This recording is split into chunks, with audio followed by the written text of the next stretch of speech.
and starting a new tradition honoring past, present, and future Black history makers, we'd like to invite Dr. Myers to come and introduce this year's Tapestry Award winner.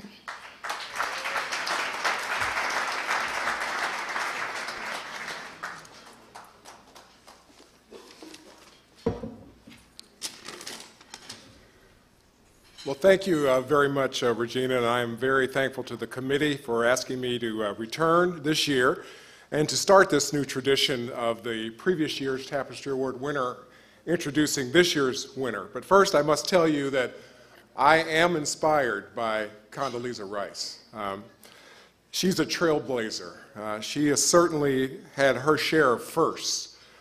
First provost, head of the National Security Agency, the Secretary of State, and I must tell you, I saw her recently at the Stanford Women's Final Four in Indianapolis, Indiana, where I live, where she sat next to the soon-to-be-announced presidential candidate and current governor, Mitch Daniels of the state of Indiana.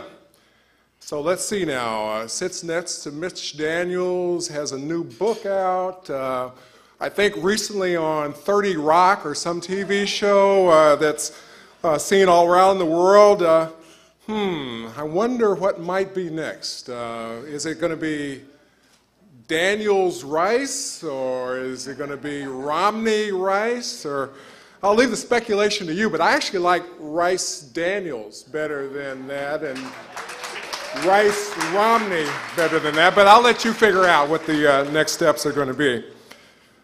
2 nights ago, I had the pleasure of attending the formal dinner marking the official opening of your new home, the Knight Management Center. It was quite a gala. It was quite a magnificent new campus that you're on.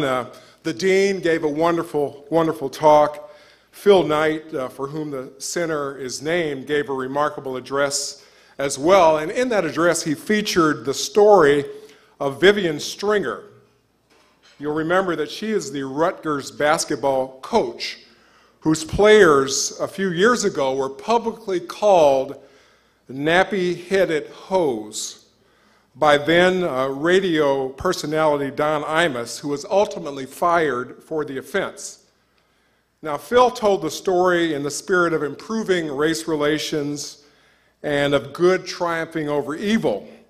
However, it was ironic as I carefully looked around the room, I believe that in this magnificent new setting, I was the only African-American male other than those who were serving dinner. And Regina, your leader, was the only African-American female other than those who were serving dinner to hear the story that Phil told. So if any of you believe that the struggle or your struggle or our struggle is over now that we've achieved degrees and recognition by the Stanford School of Business, you are wrong. The dinner was attended primarily by the best financial friends of the business school, and they were there because they spend a great deal of time in the world's most successful boardrooms and corner offices. It may not be de jure, and it's certainly not de facto, but African-American contributions to the success of this nation's top institutions remains insufficient, unsatisfactory, and inadequate. And I believe that you in this audience are the people to change that. And that is why it's so important for us tonight to recognize the contributions of Jim Shelton. You know, Jim is a Morehouse College man. He left Morehouse College with a degree in computer science, cum laude, where he then went to the Exxon company in Houston, Texas, and developed computer systems leveraging relational databases. And I believe that's probably why this quarter Exxon announced a $4 billion profit. It was those systems, I'm sure, that Jim put in back after he left Morehouse that made them so successful. But that was not enough for Jim. He left to go to McKinsey and Company in Atlanta, where he worked with Fortune 500 corporations and significant not-for-profits to develop strategies for greater impact and success. And he learned all the McKinsey secrets of great management and took that with him to Los Angeles, where he became vice president of an entity known as Knowledge Universe, where he then did M&A with educational institutions for several years. But that was not enough for Jim either. He then went to Learning Now, where he was co-founder, president, and COO. It was a school management company that in 3 or 4 years went from business plan to $45 million in revenue. And of course, that was not enough for Jim either. He left that and went to the Edison schools that, when they saw what he was able to do for Learning Now, made him division president, where he then worked on M&A for another few years, and then went to the New Schools Venture Fund in DC, where he launched and managed their East Coast offices and launched the nation's first venture fund solely focused on transforming K through 12 education. But then, of course, that was not enough for Jim either, and he attracted the attention of a Harvard dropout, a guy who spends a lot of his time near Seattle, named Bill Gates, who asked Jim to become program director for the Bill and Melinda Gates Foundation for Education, where he managed portfolios ranging from $2 to $3 billion in not-profit investments, increasing high school and college graduation rates, and was responsible for programs in New York City that increased graduation rates from 38% to 78% over a 4-year period of time. And even though he was happy with Bill and Melinda Gates and was having fun doing what he was doing in DC, a guy named Arne Duncan and a guy named Barack Obama learned about Jim as well and convinced him in 2009 to become Assistant Deputy Secretary of the Office of Innovation and Improvement in our U.S. Department of Education, where today he leads the administration's innovation agenda for education, including directly managing over $1.4 billion in competitive grant programs around the nation. You know, in a few more years, I suspect that Jim is going to continue to be dissatisfied and will move on to something even bigger and better and greater. And I just hope that all of us will be there to continue to applaud him and his success as he does so. So, ladies and gentlemen, please raise your glass in a toast to our Tapestry Award winner this evening, James H. Shelton III.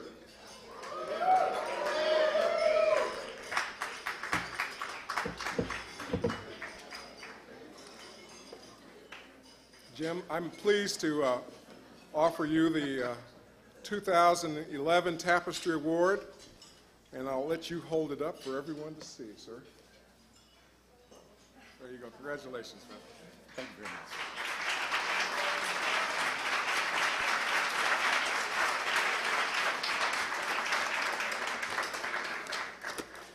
Thank you, Woody, and thanks to all of you. I can't tell you how humbled I am to be here tonight, to be recognized by an institution where you're from, where you consider home, by people who you consider yourself close to through an affinity and affiliation that you can't actually put into words, is invaluable. I also have to give a special thanks to Kirk Holmes, because I'm really uncomfortable getting this award. Really. And I made Kirk chase me down to figure out how we were going to get this done. Because the reality is that I sat there and I thought, I can think of other Black Stanford alums who I would give the award before me. That's serious. That's real. Then the night I was sitting here and I was like, dang, there's a bunch of people who haven't even graduated who ought to probably get the award before I get there. And then I had to sit here all night realizing I was going to have to talk after Condoleezza Rice. And I deeply appreciate your service. I have tremendous respect for you. But you didn't even have the decency not to pull the education lines.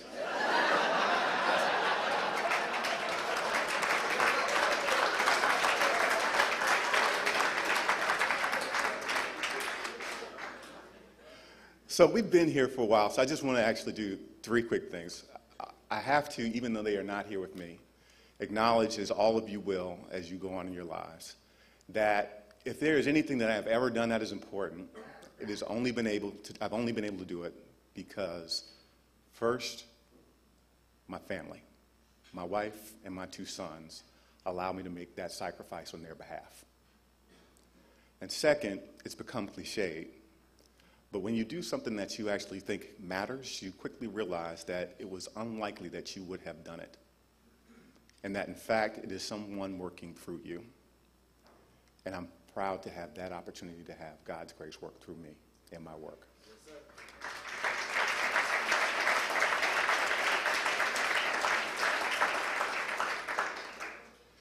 The only other 2 things I want to say before I go are, it's been clear to me that the reality is when I've looked at my career and when I've been able to actually really have impact, all I've done is a simple thing, and that is to find truly committed people to either follow and, when given the opportunity, lead, who are committed to important work. And when you do that, you find that great things can happen. It's not about you. It's always about them.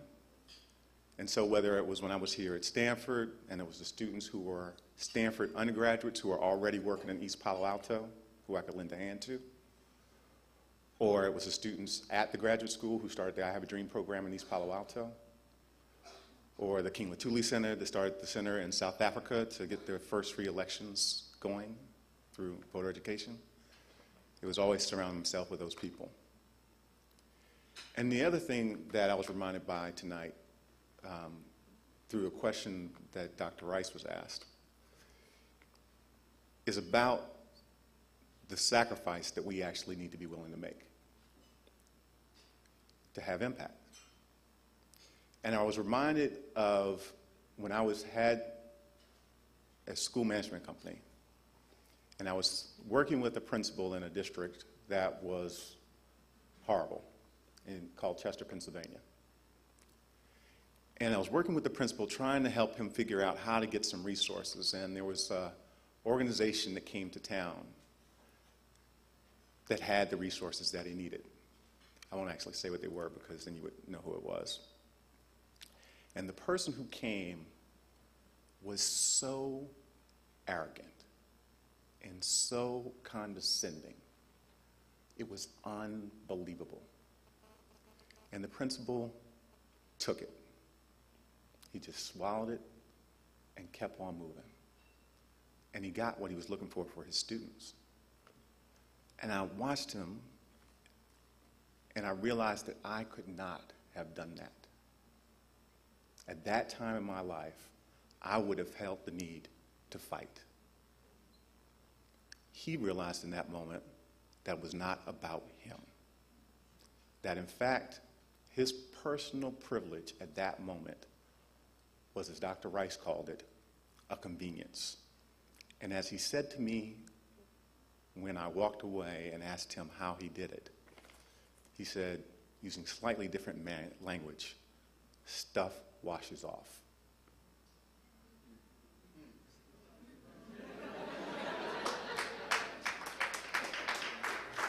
So, with that, I want to thank you for this tremendous honor and opportunity. Next year, I will look forward to introducing someone truly, truly deserving of this award.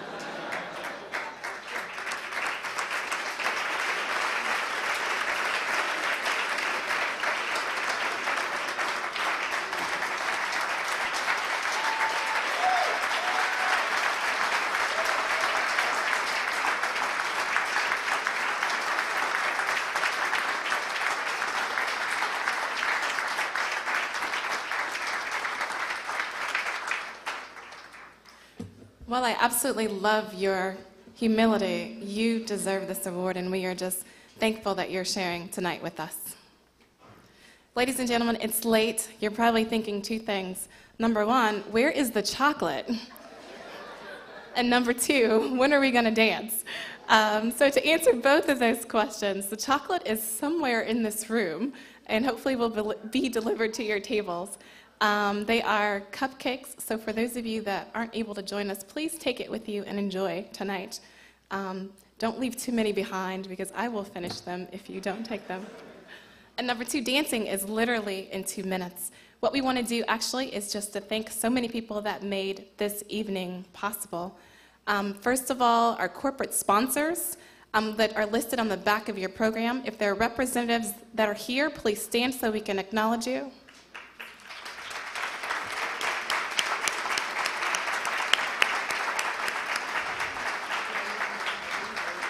The Gala committee, the men and women, again listed on the back of your program, please stand for making this a fantastic evening.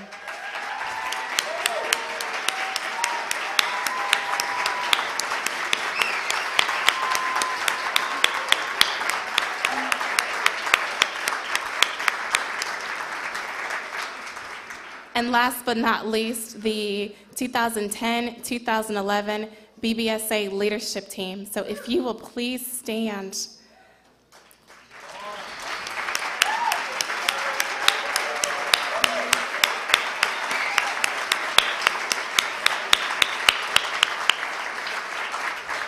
With Lindsay Barnes, her attention to detail, Delano's quiet strength, Adam's financial astuteness, Jason and Shanice on the party planning skills, Emma and Ken with alumni relations, Brett and Ayana certainly working with and helping for the admits, and Tarek, you hold it down with the study tables.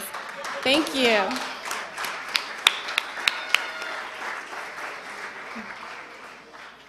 Next year's leadership team, know that we are just a phone call away.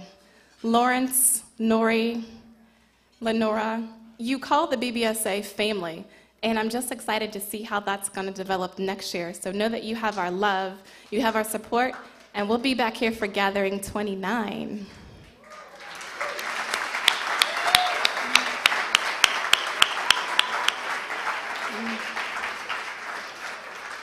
Dr. Rice mentioned that there is no room for excuses, and there isn't any reason to say that you are burdened or that there's anything to keep you from accomplishing your every heart's desire.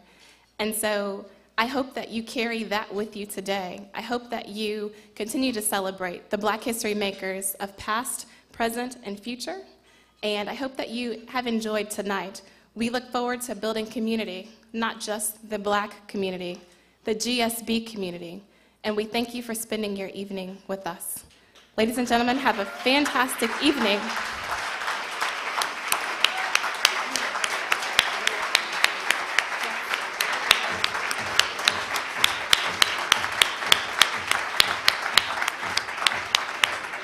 And if we could have the past and present BBSA team come to the front, we have a special presentation.